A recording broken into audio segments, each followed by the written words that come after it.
Hello, everybody, and welcome back to another episode of NRL Nostradamus. Dicko, how are you, mate? We're doing something a little bit different tonight.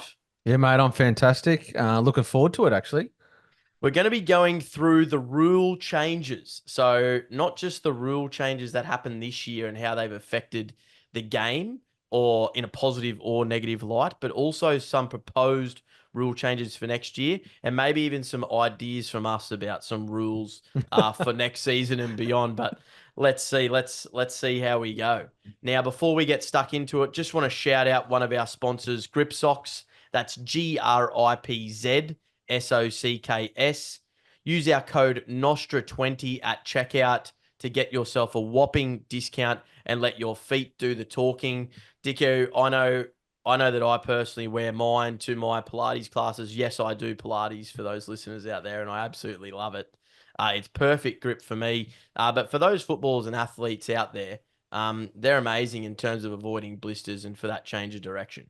Yeah, great quality of sock. I indeed have a pair and wear it when working out in the gym. And again, yes, I do work out in the gym. So yeah, no, great quality. So yeah, if you don't have a pair, grab a pair. Alrighty, Dicko, our first little rule change that happened this year, or got at least exploited more, was the short dropout. Now, for everyone listening and watching out there, Dicko is actually completely oblivious to what I'm going to talk about tonight. So I'm going to throw him straight on the spot. So this is off the cuff, no preparation, But we have and done this on we've done purpose, this though. on purpose. Yeah, Yeah, yeah. we want the truth. We want him to fire up a little bit. That's what the viewers want. So let's get into it. So the short dropout. Dicko, before you answer the question on how you think, I guess that is either advantaging or disadvantaging certain teams, or is it beneficial for the NRL in general, or non-beneficial for the NRL, or non-entertaining, whatever you want to call it. Let's have a look at some of the top players who actually have been able to really exploit this short dropout. By that I mean which players from those individual teams have managed to basically get regathers more than others. Now, Dicko, off the top of your head, mate, is there any player that comes to mind with the short dropout that you think's been successful? Just have a stab in the dark. Any player that I think been successful in actually taking the short dropout, Yeah, and actually not kicking it out on the full like Ryan Pappenhausen every Scott single week. Drinkwater. You must have done some research before I this because he is top of the tree in the NRL. Look at him go. That's why he's our lead analyst. Now, Scotty Drinkwater is number one in the comp at exploiting the short dropout. So he is the best player in the comp at taking a short dropout, which results in the Cowboys getting the ball And I back. must admit, I don't reckon I could tell you the last time I actually saw him take a proper dropout. It's literally, I think he literally is all short. Yeah, and do you think that's more entertaining for the game? Obviously, the rules there, but what's your thoughts on the actual short dropout in general? What's my thoughts on the short dropout?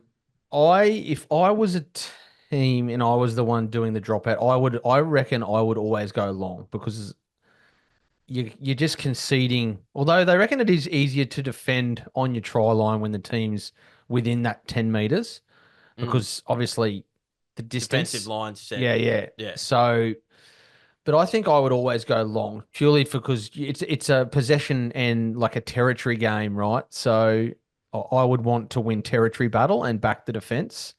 I yeah, just feel like there's more, although, messing up a short dropout pretty much means nothing these days. yeah. Well, I guess that's why people are certain players and certain teams like.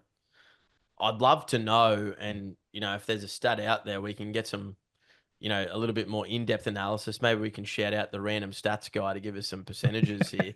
But those who attempt versus those who convert, that would be very interesting for me to, Yeah, so gather some information. is the conversion at least 50%? Like, are we talking about across the whole competition? Do we think that out of all the short dropouts that are attempted from every team, are we getting 50% of the ball back to the team doing it? Yeah, well, I can tell you one thing from the stats. So Ben Hunt, Now, people have been a bit harsh on Ben Hunt. For those who haven't heard the news, he's going to the Broncos next year. So Dicko's going to Just move be out. very careful about what you say about my man Hunty. He was the leading try assist person in the comp this year. And for those of you who watched the NRL this season, you probably wouldn't have picked him as that player. But he was actually the second leading person when it comes to the short dropouts behind Scotty Drinkwater, and only by one. So does that mean, here's another question for you. Does that mean that the Cowboys and the Dragons are under pressure the most Yep. as well? Yep. It also means, well, it also means they're looking to get at it. They're getting out of jail. They're trying to take the easy way out to get out of jail because, okay, I look at it as if I'm an attacking team and I've put the ball in to get a repeat set of 6.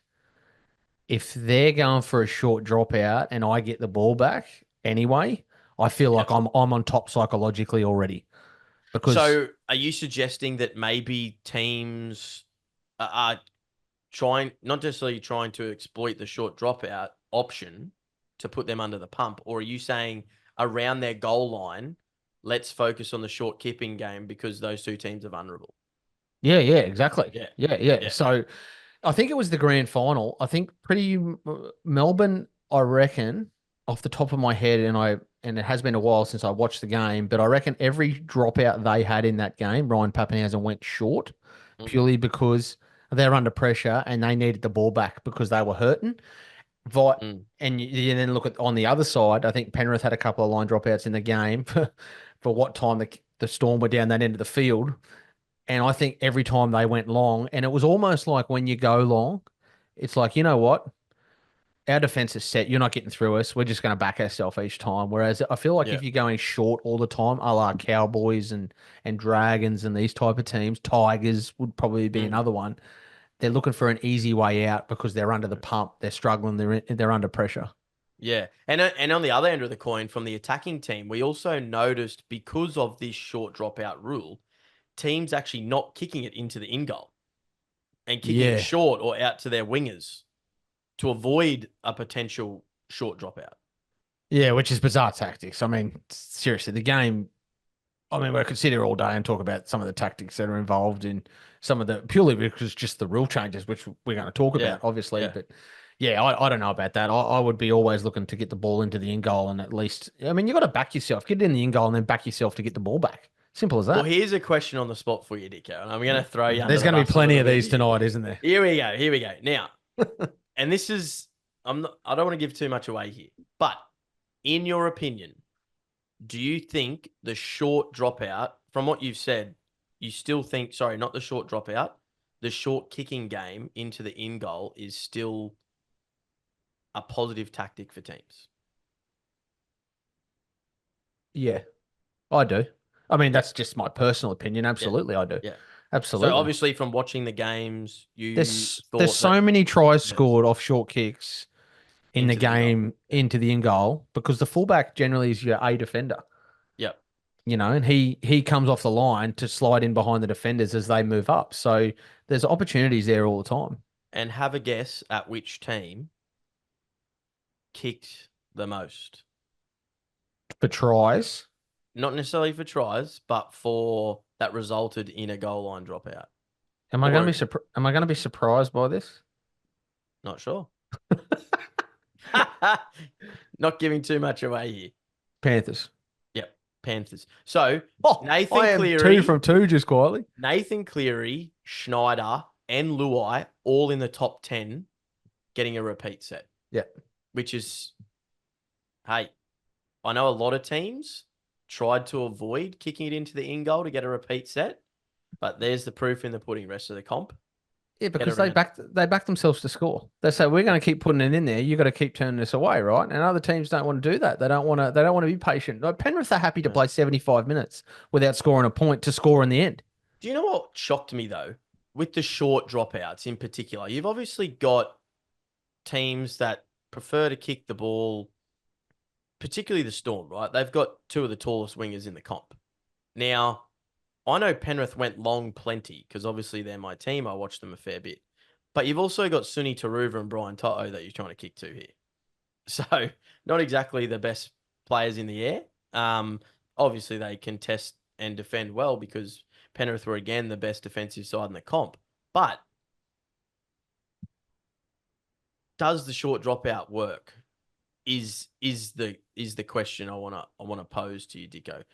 You said before that you'd rather the teams go long, or are you saying mix it up, or what would you do? Like 70-30?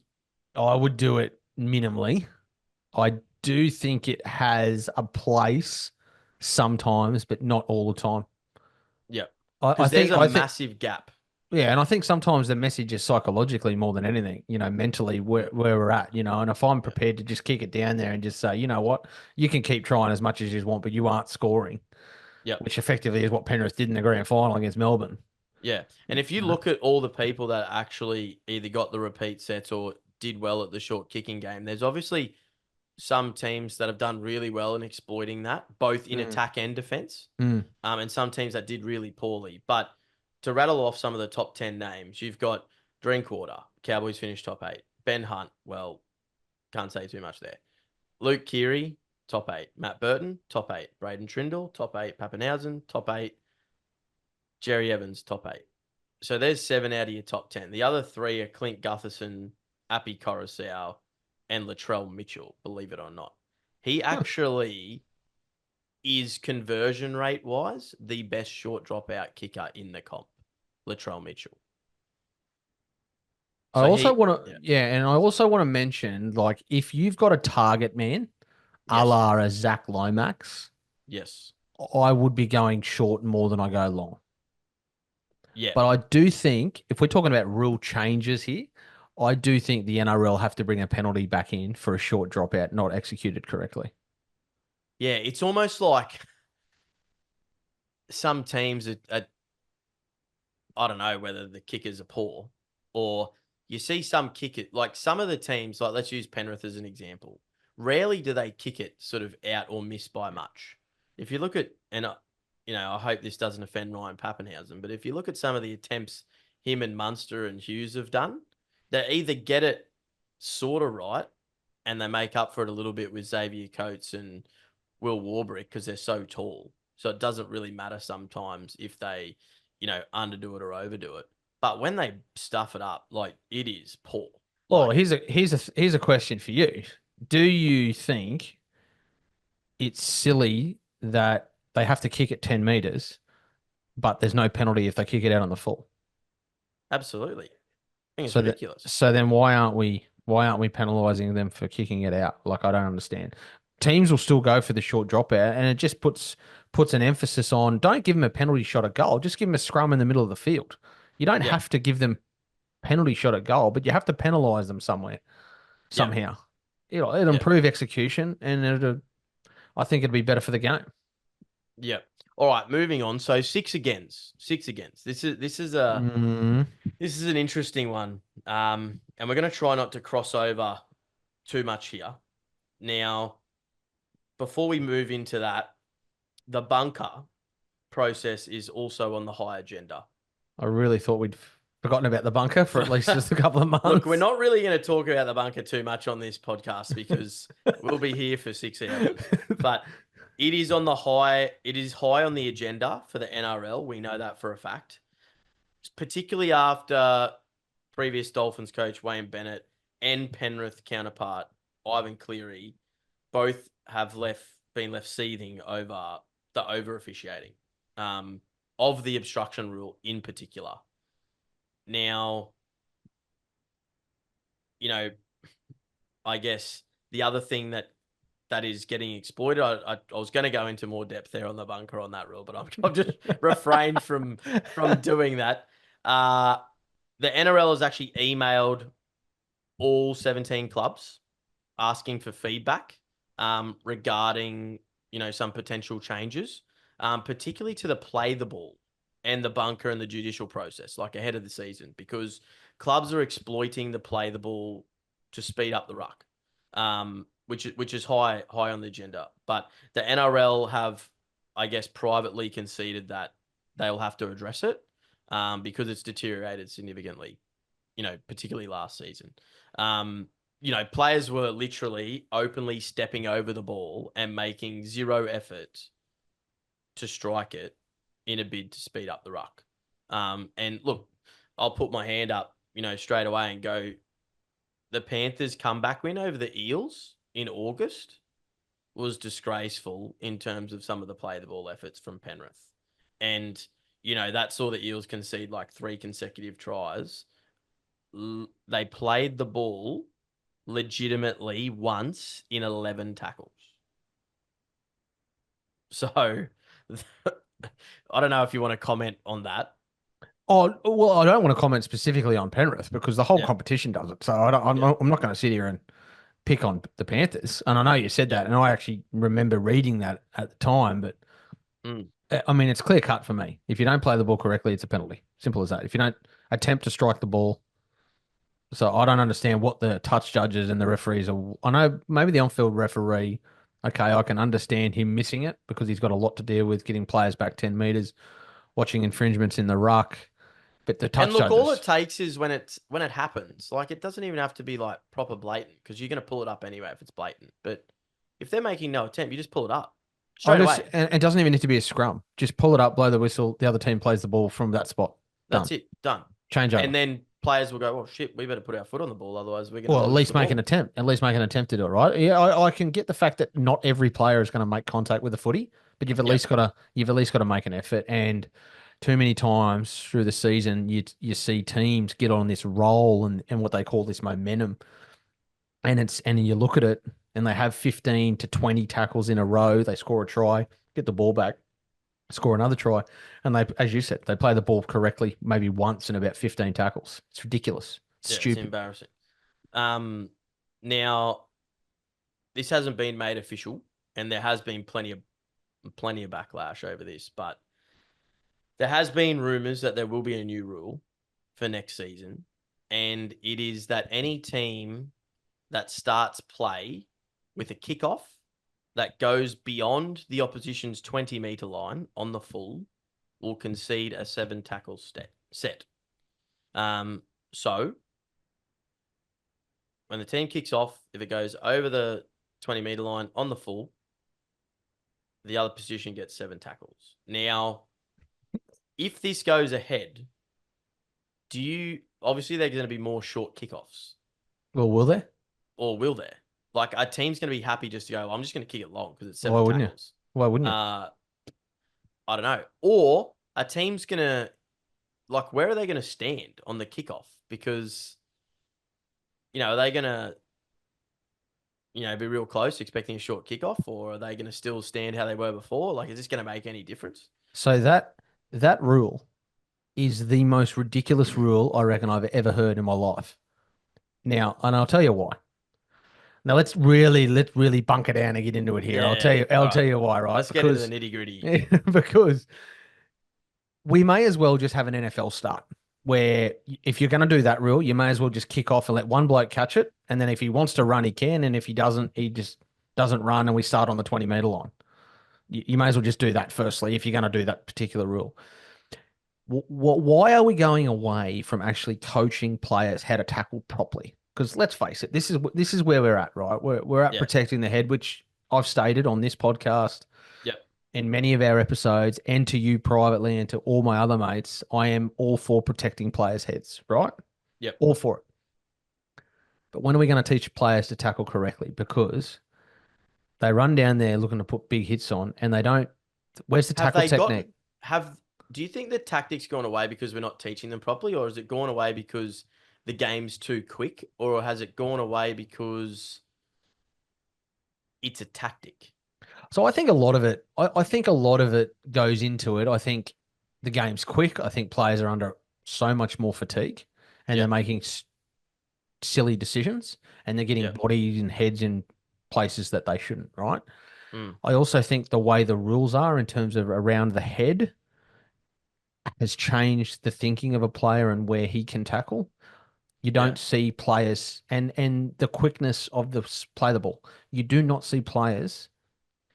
Let me rephrase that. There is no incentive for a player to tackle around the waist. Now, I support the Broncos. The best waist tackler or around the legs tackler on the Broncos is Kobe Hetherington. Literally chops blokes in half. But what is the incentive for him to do that when he will be caught on the ground with the opposition player on their stomach? Therefore, it'll he'll have to release legs to so they can have a quick play of the ball. There is no Yeah, yeah, incentive. So we need to go back to incentivizing the low tackle yes, so that more players then go low, which will create then better tackle technique, which then when you have 11 blokes running down the field trying to belt a bloke off the kickoff, you won't have three blokes jamming each other mm. upright. You'll have at least a Yeah. couple Because of them rarely going do you low. see a one-on-one tackle these days. Exactly right. Exactly right. It just So turns into a wrestle fest. I feel like that's where we can change it. I think players, I really feel like we've gone away from coaching that.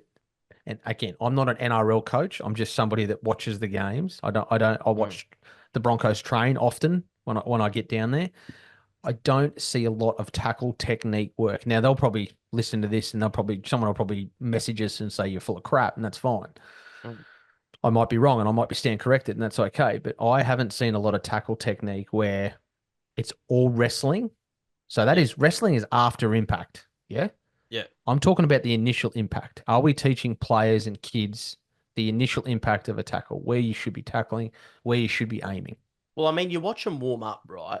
And I'm glad you brought this up because I'm just thinking to warm ups, and it's they get the tackle bag out, and it's not like they're really making a good Exactly. tackle, are they? So yeah, what are they teaching? Like, Like, how is are they that the only teaching it? practice they're doing in that Yeah, space, or? because a lot of guys and a lot of players when they're under fatigue will take their eyes off the target, and as soon as you take your eyes off the target, Mm. you're in all sorts of trouble. You're So, going to be so lights out. gone is the days where you've sort of got like most players being able to make a ball and all tackle and make an impact on the game, and you've only got these select few who naturally are either over aggressive or toe the line, like your Liam Martins, Kobe Hetheringtons.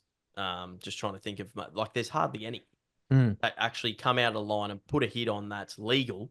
And what concerns me, I think some of the spectators and people that watch the game, who I don't want to call them uneducated, but they go, "Oh, geez, he's a grub." because what's the benefit of a Victor Radley running out of the line and belting some bloke?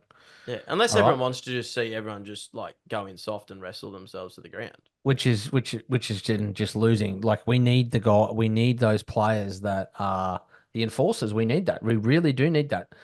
And Mm. I don't think there is a benefit anymore to someone running off the line and putting a shot on because a couple of things happen. You either miss your target Yeah, and you cop a bloke, you maybe whiplash him, but you'll still get penalised for that, even though you don't make contact with the head. So then you're either going to sit down for 10 or you'll be sent off. So there's no incentive for me for that.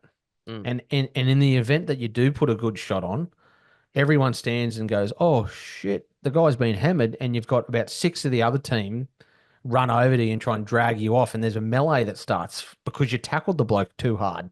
Yeah, yeah. I mean, It was a big seriously, hit. Couldn't handle it. yeah, couldn't Didn't handle know what it. was going on. I mean, are you playing rugby league or are we playing some sort of TRL? I Yeah, mean, yeah, come yeah. on, you know what I mean? I think the NRL has done a good job when it comes to the head highs and enforcing that. I just hope it doesn't get to a point where you've got players, which kind of happened a little bit this year, diving around, milking it. Well, do we want to move on to that? Do we? Because oh, jeez.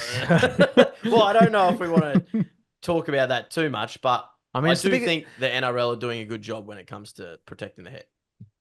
I do think a lot of more common sense needs to come into that. Yeah. Absolutely. Like I feel like yes, we're doing a great job of protecting the head, but I feel like sometimes we do go a little bit. And I get that we err on the side of caution when we're dealing with brain Mm, injuries. mm, mm. So I feel like we need to just get more. Okay, let's just take a step back and look at this incident for what it is, and let's judge it on that, not because two tackles earlier, one bloke got sin bin because he belted someone across the head. It's a completely isolated incident. And I feel like sometimes we Mm. just get caught up in the, like, 15 minutes into the game, someone might accidentally hit someone high, doesn't go to the bin. It happens again 15 minutes later, clips the bloke in the head, he gets sent to the sin bin. So that's what I'm talking about. Where's the common sense in that, right? Yeah. Well, I Where's the guess that's a bit of consistency? a segue into the sin bins. But before we do, just want to give out our other major sponsor, Create. Uh, they have the ability to provide a tailored end-to-end branding solution for promotional products, just like ours at NRL Nostradamus. We got hats, we got hoodies, we got stubby coolers, we got our tees. For anyone who hasn't jumped on, you got 4 days left for Movember sales. But don't worry, Black Friday is just around the corner. Friday the 13th is not too far away. But in terms of Create, look, they do everything from specializing in uniforms. They do merchandise, obviously, corporate gifts for your school, for sport, whatever you need, they have you covered. Mention them. They'll give you mention us, sorry. They'll give you a discount. Have a look at their website, www.cr8.sydney. Check them out. Thanks heaps to Create. Love your work. Now, Dicko. Mm-hmm. Sin bins. Sin bins, sin bins, sin bins.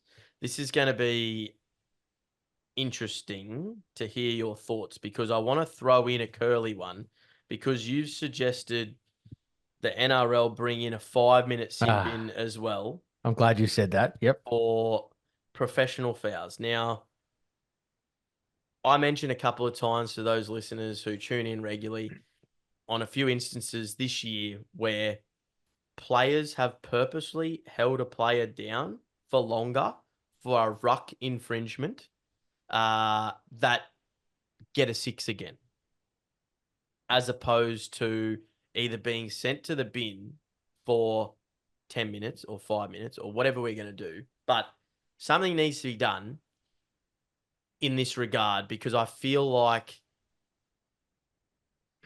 this rule of, okay, if it's inside the 40, it's a penalty. But then if it's outside the 40, it's a 6 again.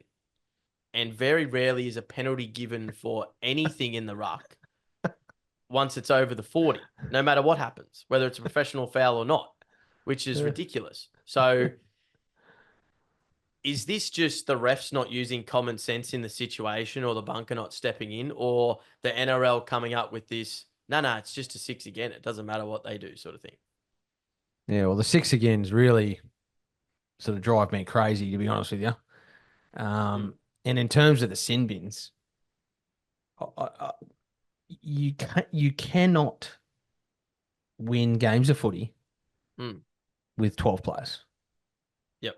You cannot. All right. How many times have you sat there and watched your team play? And I'm talking to you directly, Diz, and I'm talking to whoever's listening.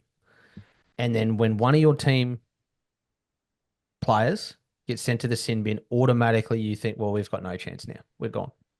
Yeah. I mean, fortunately, that hasn't happened too many times to the Panthers.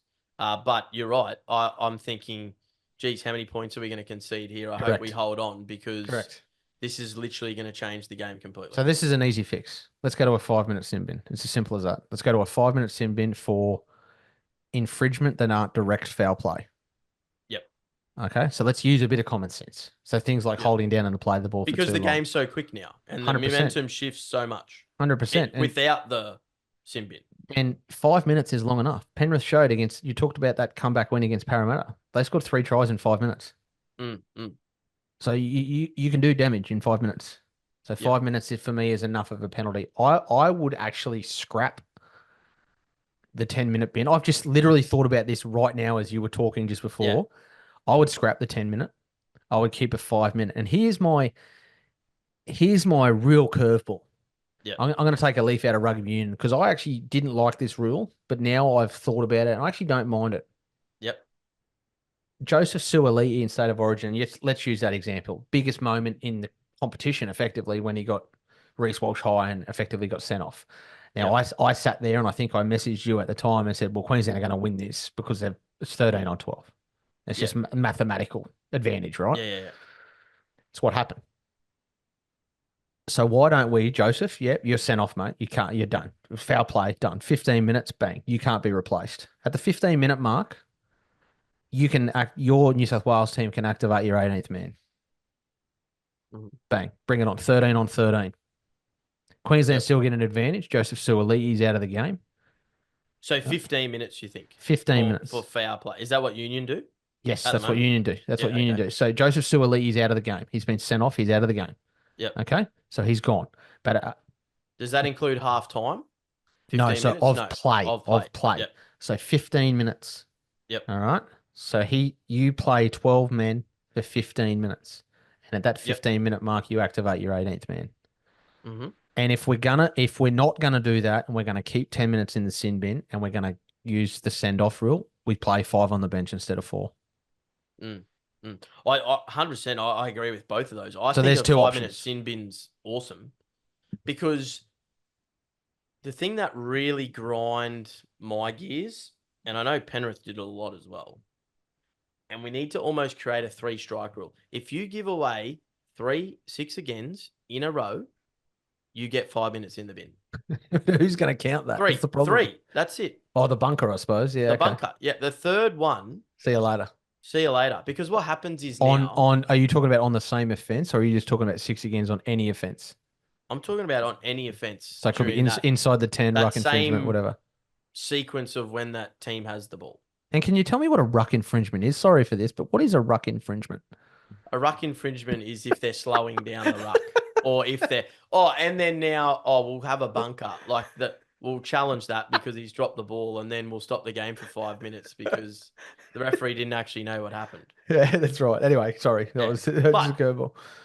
I feel like it doesn't matter. It's an infringement, like full stop. Like any infringement is, if you do it 3 times, no matter what the infringement is, because what happens now is teams will purposely hold players down when they're under the pump just to give away a 6 again because they know they're not going to get penalised for it. And by the time the 6 again comes and they've held the player down, their whole team's already back on the line and they're sweet. Or they'll do 3 in a row and the ref will go, captain. Well, and then the game stopped for 2 minutes and then the team's got their breath back and they're sweet. And then they don't do it again. And I think, look, I can count on one hand where the referee's actually going, no, you've done too many of these, you're off for 10. But I just think we just make it blanket, like 3 strikes, you're out. I agree. And I've got 2 scenarios for you here, right? First scenario is players defending on the goal line. Yep. You've done your 3 consecutive infringements. Bang. Sin bin and player. 10 minutes in the sin bin, right? 10. Yep, 10 minutes in the sin bin. So this is my first scenario to you. 10 minutes in the sin bin. So I want your thoughts on this, okay? The attacking team has the ball. It's obviously a penalty. They've still got the ball. Another 2 sets of 6 go ahead. Another 3 6 agains are called against that defending team who's already lost 1 player in the bin for multiple infringements. What is the likelihood that the referee will send another bloke to the sin bin, do you think, if one is already in there? Very slim, right? Yeah. Okay. Same scenario, but with a 5-minute sin bin. What is the likelihood that a referee would send a second player to the sin bin? A lot higher. More likely. Why is that? Yeah. Because I think referees are scared to send multiple players to the bin. Because they know if it's 13 or 11. It's almost like a game of soccer, right? Yeah. But if you send 2 players that are only going to serve 5 minutes, it's a little bit easier because in that 5 minutes, it's probably only going to lose 1 try, probably. And you're probably only losing 3 sets of 6 across both sides. Yep. Right? Yep. So you only got to defend twice, essentially. Correct. Rather than 10 minutes sin bin, you concede 3 tries and you're absolutely gassed and it's 50 to 6. And it's game off. Yeah, it's game off. Yeah. You know what I mean? So that's a way maybe. I mean, look at this. Like Manly versus the Tigers. Like there was 3 10-minute sin bins to Manly. And the Tigers won the game, and it was like 30 to 26. Exactly right. Like Manly would have won that game. Exactly. And they deserved to win that game. It was just because of the sin bins. And some of the sin bins on the night were an absolute joke. Yeah, and my other thing, if we just look at it like a sin bin, okay, you're saying sin bin after 3 consecutive infringements, which is fine. I understand that. 10 minutes currently is what it is, the sin bin, right? Yeah. Why is that the same penalty for somebody coming across in cover and putting a shoulder to some bloke's head and knocking him out accidentally? Well, this is where I think we should have 3 stages. And this might overcomplicate it. But mate, the bunker can't even deal with 1 stage. Professional repeat infringements 5 minutes. I like that. I do like that. Head, anything involving the head, but not with force and intent, as they're calling it now, which is a very grey area. 10 minutes, and then obviously foul play, sin bin for that 15, and then you can activate the 18th minute. Let me just get my wallet and I'll get a 20-cent coin and I'll flip it because that's what they'll be doing in the bunker next year. Yeah, they're going to be like, oh. Then we're going to have 3 different color cards. We'll have to bring out a blue card. I think it's an easy fix. For me personally, I'd like to see a 5-minute sin bin and then it a send off. comes down to common sense, really, because the rules are almost, we want them to be black and white, but then they're ambiguous in terms of the interpretation. But if you can make it a staggered rule, then you can actually have gradings like they do at the judiciary. Yeah. I agree. You know what I mean? I agree. And I'm rather than go, well, we can't not send him to the sin bin. What's our other option? The more I think about it, the more I like my 5 minute in the sin bin, 15 minutes sent off, and then you can replace him after 15 minutes because you don't lose the fabric. With that one, you don't lose the fabric of the game, which is 13 on 13. You want to see your team with an equal chance of beating another team by having an equal amount of numbers on the field at all times. Yeah. No, I like it. Hey, it's up for debate. And if anyone else has got any suggestions, please throw them forward. We're more than happy to send an email to the NRL. I've been called a tool many of times. So now, before we finish the episode on the 6 agains and whether they're actually working or not, and are they beneficial for the game? Is it making it more exciting? So on and so forth. The hip drop. Let's go back to injuries. Do you think that there are actually less hip drops in the game now as a result of the crackdown? Yes. Yes? Yes. I don't know if I agree on that. Oh, okay. Let me rephrase that because I think I know where you. I think there's less of the classical hip drop tackle with direct contact to the back of the legs. Obviously, it needs to be eradicated. Is there still hip drops? Yeah, of course there is. But is there less of that? Paddy Carrigan on Jackson Hastings. Yeah, proper, really Intent, contact to the back of the legs. Yeah, I think there's less of them. Absolutely. Yeah. But has the decisions been consistent? No. That's the problem. No, because if you've got a bloke running full speed at a defender who's grabbing at his waist, the laws of physics suggest that the only place that defender is going to end up is on the back of the attacker's legs. Yeah. Now, that's not a hip drop. So does there need to be, and maybe this is hard for the NRL, I don't know how it got to this point, but it's almost like whatever the first incident that happens through the year, they make a decision, they give it a certain time frame, and then an incident may be worse or better. And it's like, ooh, okay, what do we do now? Because we already gave that, I don't know, hypothetically, let's say 3 weeks. Geez, this was worse than that. We can't really give him 4 weeks. This is the whole grading system. Yeah. This is where it's this is the intent. And as you said, the direct contact to the back of the legs. This is that shit that they waffle on about. Yeah. Why don't they just go, you're on report and let the judiciary deal with it later? Well, and not grade them, you're saying? No. Why do they need to grade them? Why don't they just, every instance they think it deserves to be on report goes onto a report, and an independent match review committee makes a judgment of how many weeks and how bad it is? Well, I mean, if you're asking me why they don't do that, I wouldn't have a clue. Because that would be common sense, mate. That would be using common sense, and the NRL doesn't use that often. Because forgive me if I'm wrong, isn't the match review committee different to the judiciary, right? I reckon they should be the same body. Yeah, okay. Now I'm getting where you're going with this. I like that. So you reckon the match review and the judiciary should almost be the same people? Absolutely. Okay.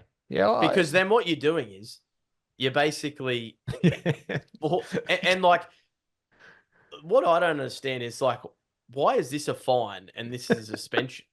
Yeah, because we'll go to the judiciary. He's been given a grade 2 repeated offence, like all this sort of stuff. Well, he's been given a grade 2, contrary conduct charge, which is 2 weeks suspension. Yeah. He goes and fights at the judiciary and he gets off without anything. How does that Look, work? I actually am going to renege on one of the comments that I made earlier about Jared Hargreaves during the season. Yes, he is a bit of a grub, right? And he doesn't play in the NRL anymore and never will, probably. But Great career too, Jared, by the way. yeah, I guess one of the comments I want to make around it is I don't think past offences should count for anything at all. I think every incident should be judged on what it is at the time, regardless of what's happened in the past. I'll tell you what, some players are more aggressive than others. It's as simple as that. Some are going And to get that's cited more. absolutely, and that's what makes him that player. Chad Hargreaves, Victor Radley, Matt Lodge, to name a few, right? They have a stigma about them, unfortunately. And I don't think previous offences should come into play because, like the Kalen Pongers and the Reece Walshes, their attributes are attacking flair, sidestep, pace, first 20 metres off the mark, Scotty Drinkwater, try assists, whatever it is. Jared Hargreaves and Victor Radley are imposers. They're enforcers. They're going to toe the line. So to give them more time than someone else because they've repeat offended, I think is unfair. I agree to an extent, but I also disagree. Like if you've got somebody that's repeatedly whacking somebody in the head, I think you have to take priors in. Of course, yeah. But if you're talking about, okay, well he's hit him high this game, but 8 weeks ago he served a 1 match suspension for a hip drop or something like that. Well then they should be looked at in isolation. But if they're of the same nature, Repeatedly doing high shots and knocking or players repeated out. or repeated hip drops or whatever, then they definitely need to. This player's obviously not learning with the first 2 times we cited him, so we need to cite him again, but harsher. I feel like that you then need to look at the previous. But if they're if they're not the same offence, you need to look at them in isolation. I think we go back to your point, and rather than employ the whole repeated hip drops, let's do someone that's like, rather than if you've had off-field dramas, you go to rehab or whatever you do to make yourself Go to better. tackling school. Hey, you said it. I'm not joking. That would embarrass the player, but also go, no, mate, you're going there because you can't tackle properly. So I get that. I mean, I get that, but I feel like the onus needs to be on the clubs to actually teach players how to tackle properly. Yeah, but it doesn't have to be an isolated person. It's like, I get no, what you're you saying. actually have to have 2 weeks suspension and you have to prove to the NRL that you've gone back and done extra training on an area that you clearly can't do well. Yeah, I could get behind that. Do you know what I mean? Yeah, I could get behind that. Absolutely. Yeah. Because I guarantee you that if a bloke hits another bloke high repeatedly, there's no talking to him by any coach saying, "Look, mate, let's get your tackle, target area down." I guarantee you that's not being said. I dead set think the NRL are going to call us after this. we're onto something here. We're onto something. Now 040. 6 agains. Now they are probably the most controversial / most exciting / biggest change to the NRL in terms of momentum shifts and the outcome of most games. Obviously, possession comes into play, and who can keep the ball the longest normally wins the game, or who can be, what's the word I'm looking for? The most, give away the least penalties, give away the least 6 agains, the most disciplined. That's the word I was looking for. The most disciplined side in the comp normally goes further. Are the 6 agains working? Geez, you have put me on the spot here, haven't you? In terms of the spectacle and the tries and the speed of the game, I'm going to say yes. Attacking wise. Yeah, but in terms of the fabric, I think we've lost a little bit we've gone overboard, I think. And because I really feel like the 6 agains benefit teams with momentum, teams that are higher up on the ladder, and teams with significant home ground advantages, right? The other thing I would say is the 6 agains are so inconsistent across 8 games of football or 7 games of football on the weekend. Mm. right? You could have Penrith beat Broncos on Friday night, and you could have 12-6 against blind with a Yep. particular referee. You Yep. then go to Saturday afternoon footy, Parramatta versus the Bulldogs. You got 6. Yep. Where's the consistency? Because you can't tell me that there's no infringements. There's you could literally pick an infringement in every play the ball. It's as simple as that. Yeah. I feel like And they we don't pick want to do that either. no, but I feel like they pick and choose with the 6 agains. Mm. Again, let me get back to momentum, crowd noise, and teams that are higher up. Whenever, let's say, the Storm play the Tigers, I guarantee you the Storm are going to get rubbed of the green because they're the higher team. So in terms of is the Because the 6, NRL actually wants them to do better, or no, I just think the way the game is it caters for teams that are going better than teams that aren't. yeah, you tend to create your own luck, sort of, in a Well, way. yeah, and Yeah. you feel like, I mean, we feel like the Tiger, well, they have, but we feel like the Poor Tiger, Tigers, they've just copped another 6 again. yeah, well, that's exactly right. And they're Yeah. coming last. I mean, give them a break for God's sake. Yet Melbourne you might feel like a slowing down the play the ball as much, which let me face it, it's Melbourne, they bloody are, Yeah. but they don't get 6 against them. Yep. I know it's very frustrating when I'm watching the Broncos versus Melbourne. I feel like we give away 6 against and we don't get them reciprocated back to us. Yeah. Right. So that needs to change a little bit. I feel like again, let's adjudicate on the instance rather than adjudicate with all the other factors. Yeah. And I guess it makes for different spectacles in the sense of what people actually want these days. I feel like most supporters want a highly attacking based game. See, yeah, and you're right. I feel like people. Okay, I'm a cricketer as well, so Yeah. let's talk a bit from cricket. People love T20, Test cricket. Probably 70% of the population will say Test cricket is dying, a very slow death. Everyone Mm. loves T20 cricket. They want to see 4s and 6s. In rugby league, I personally would love to. I love nothing more than seeing a game that's 10-6 or 12-8, and you got two teams that have just, you know what, belted each other on the field, left it all out there, Mm. and it's a war of attrition. But I feel like most people these days are really looking for a 36-30 score line where there's 12 tries across the game. Well, when you ask people, I know I certainly ask people, oh, what do you think of that game? And what did you think was the best game of the round? Oh, Roosters Dolphins, that was fantastic. It was 34-30. It was tried scores, blah, blah, blah. Oh, what do you think of the Dragons West Tigers game? It was 10-8. Oh, it was boring. Yeah. Boring. Like, now, I'm not biased when I say this, but I will go as far as to say that this year's grand final was one of the most fascinating games that I've watched. And it was 14-6. Last two grand finals, mate. It was It was 24-18. Yeah. Last two grand finals, and then this one. Yeah. 14-6. Say, yeah, 14-6. Yeah, 14-6. Both slugfests. Yeah. No sort of no point shootout. I don't like Yeah. the point shootouts. Even back to 2021 grand final when Panthers beat the Rabbitohs. Like, that was literally an intercept. Yeah, I was there. I was there at the game. Like, the Rabbitohs played better than Yep. Penrith. And Penrith won due to an intercept. Yep. So, I personally find them both equally as important. Let's face it, 6 against cater for TV audience and trying to make the Yep. game more exciting, trying to get more kids involved. That's what 6 against are doing, trying to speed the game up. The game's already at an all-time speed Yeah. that it kind of needs to be slowed down a little bit, I reckon. Yeah. Yeah. And there's no doubt about it. There's more exciting tries. There is more tries due to the extra fatigue. With the sin bins, I still think you get all them with less 6 against. Yeah, probably do. You probably do. Because players are in play more. Mm-hmm. You mean? Or With less 6 against, you're saying? yeah. No, or because do we they're need not to going make more subs? Like, do we need to make it more subs? No, less subs. If Less anything, subs. you go less subs. Yeah.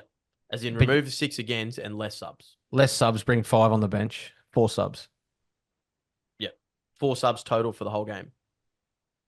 Oof. 4 to 6 subs per Now game. we're talking. We won't see too many Mark Tukey's running around. Well, we don't That's anymore, for though. sure. We No, don't really that's anymore. right. Yeah. Yeah. It's almost the elite front rower is rock hard fit and can play 60 minutes. James Fisher Harris. Adam Fanor, Blake. Payne Haas. Payne Haas is an 80-minute front row. They take him Yeah. off because they feel like they have to. He can go 80. Yeah. You create more fatigue, you'll then create more tries without having to have 6 against. Yeah, most of the locks used to come off as much as the middle forwards. Now, if your lock doesn't play 80 minutes, they're not a good lock. Exactly right. Correct. Yeah. Almost where it's at now.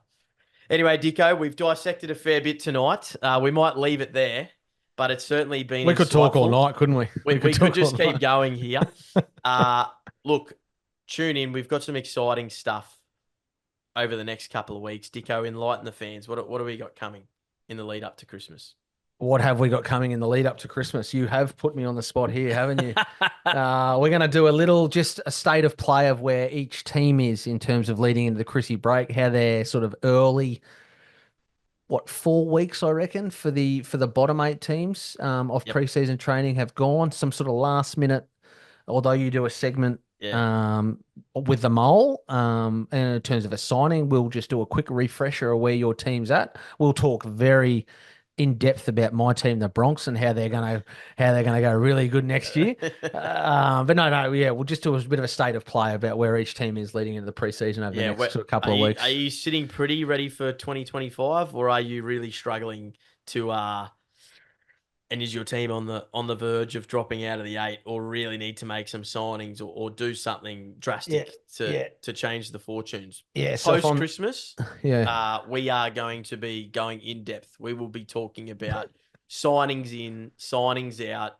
Where are the strengths? Where are the weaknesses of your side? Who are the key players to watch? Are there any rising stars? We're going to get right into the nitty gritty, but we will be doing the previews based on who we think is going to finish last all the way up to first. Now, Dicko and I have recently just agreed on a way too early predicted complete ladder, not just top 8, from 1 to 17. So we've locked in who do we think is going to win the wooden spoon, and we've come to an agreement on all 17. So stay tuned, because we're going to do a few posts and a sneak peek to those previews in 2020. And please give us some feedback. Let us know what you think, good or bad. I'm sure a few supporters of some certain teams won't be happy about where we have those teams, but we look forward to all the feedback from. I promise from there's the no bias in there. Thanks heaps for tuning in, guys. Take care. Stay safe. Disclaimer: any views or opinions represented in this podcast and or Facebook and social media pages are personal and belong solely to the podcast owners and do not represent those of people, institutions or organizations that the owners may or may not be associated with in a professional or personal capacity. Unless explicitly stated, any views or opinions are not intended to malign any religion, ethnic group, organization, club, company, or individual. All content provided on this podcast is for informational purposes only. The owners of this podcast make no representation as to the accuracy or completeness of any information on this site or found by following any link on this website. Owners will not be liable for any errors or omissions in this information, nor for the availability of this information. The owners will not be liable for any losses, injuries, or damages from the display or use of this information.